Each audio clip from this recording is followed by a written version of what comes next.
Okay, so here's a problem from the 2003 Physics B exam, and we have an Atwood machine here with two students with an ideal pulley and a negligible mass rope. They have masses of 60 kilograms and 70 kilograms, and we are told that the person, student A, is at rest and student B is at rest. So remember, at rest, that tells us they are in static equilibrium. So there is no acceleration. Okay?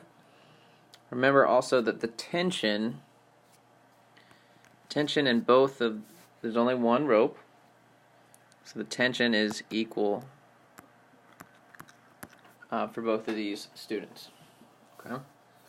So I'm actually going to, I need more space, so I'm going to write this over here for B. Okay, so there's only two forces acting on B. We have the upward tension force, and we have the downward gravitational force. These should be pretty close. They should be equal in magnitude. Here, I think my tension is a little bit longer, but they should be equal. So you need to say MB times G. Now it's a little bit different for student A. Okay, so student A, remember, has a larger mass. Okay, so the weight force on student A should be longer than that on student B. I apologize, I can't really finish my arrow there. This is MAG. And we actually have two forces going up here. Okay, student A is standing on the floor. So we're going to have a normal force here and that tension force. Okay, so when you're drawing this, try to make sure that the tension arrows in both these diagrams are the same length. Okay, that is important for points. So that's all we have here for this part A. Okay, so calculate the magnitude of the force exerted by the floor on student A. So we need to find what the normal force is. Okay, so for part B, there's no y force and there's no x forces here. So we have the normal force up, we have the tension force up, then we have minus MAG is equal to 0. Oh, but we don't know the tension. Well, we can find it very easily by looking at our diagram, our Newton's second law equation for student B.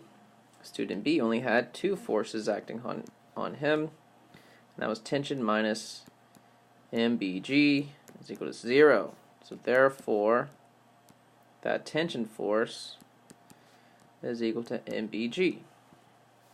So now we just need to substitute this into here. So the normal force is equal to MAG minus MBG. Okay. So this is going to be essentially, if we factor out G, 70 kilograms minus 60 kilograms, which gives us 98 newtons. Okay, so now student B is going to climb the rope, and they give us the constant acceleration of 0.25 meters per second squared. So really the only thing that is going to change about our Newton's second law equation is that we just, instead of setting it equal to 0, we set it equal to MA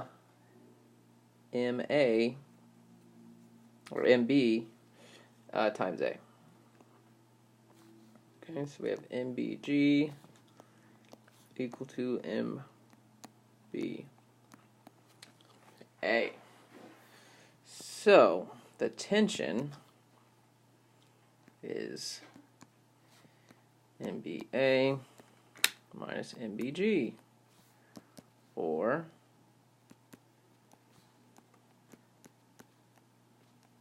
A minus G,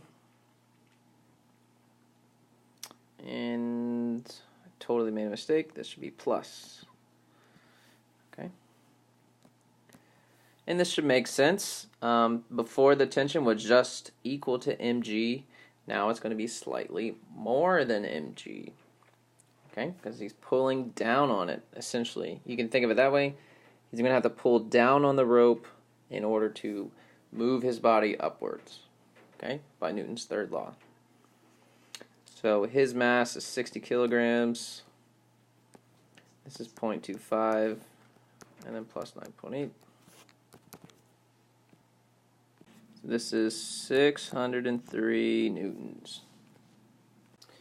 All right, so part D is asking us, is student A going to be lifted off the floor when student B is pulling himself up? Okay, so remember we had the normal force up on student A, and we also had tension up. But as you remember, if that tension force increases, the need of the normal force is going to decrease.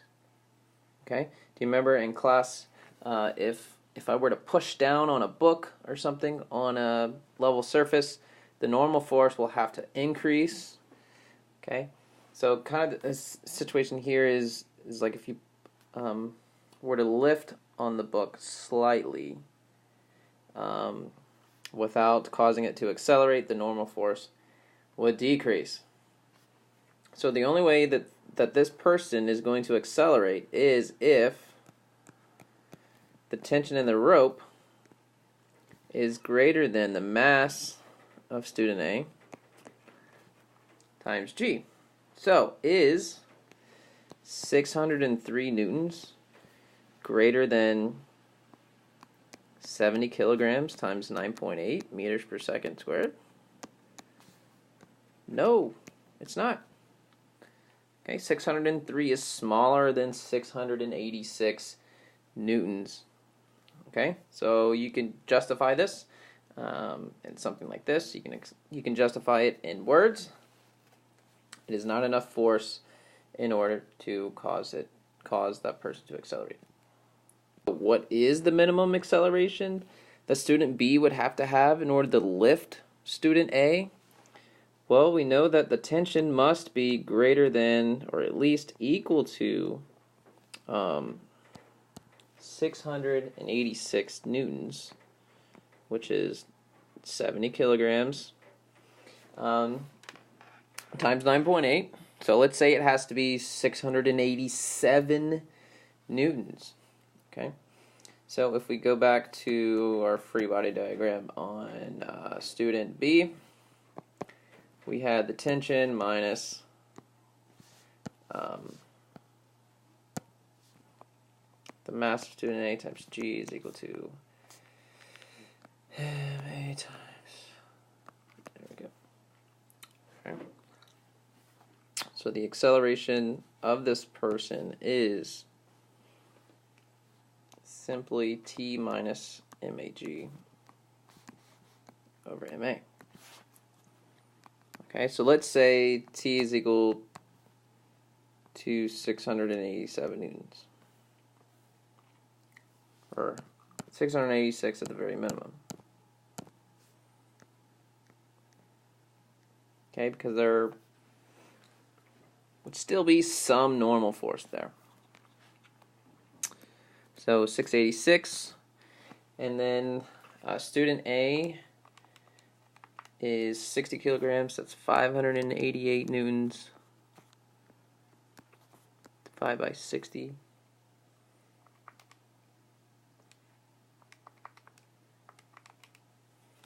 So that is equal to 1.63 meters per second squared.